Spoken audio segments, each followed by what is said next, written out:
Welcome to 20 Car. Imagine a Predator poised, its golden frame glinting under the spotlight, ready to unleash chaos on the track. The 2025 McLaren Senna GTR Concept doesn't just drive, it devours.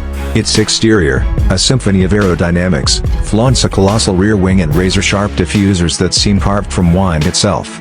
This is a car sculpted not for admiration but for awe. Step inside, and the cockpit feels more like a spacecraft than a car.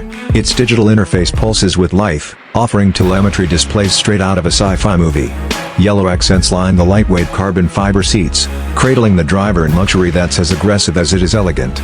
Underneath its striking skin lies a twin-turbocharged 4.0-liter V8 that roars with 814 horsepower. Sprinting from 0 to 100 kilometers height in a blistering 2.8 seconds, the Senna GTR doesn't just go, it teleports. Track rivals Tremble, Ferrari's LaFerrari, Porsche's 918 Spyder, and Aston Martin's Valkyrie pale in comparison to this British juggernaut. At an estimated $2 million, it's a masterpiece for the few, yet its maintenance, thanks to advanced lightweight materials, is remarkably manageable. But don't let its price fool you. Depreciation and insurance for such an apex predator demand deep pockets. Driving it is an otherworldly experience, an orchestra of raw power and precision. Its only downside? It's almost too much car for mere mortals.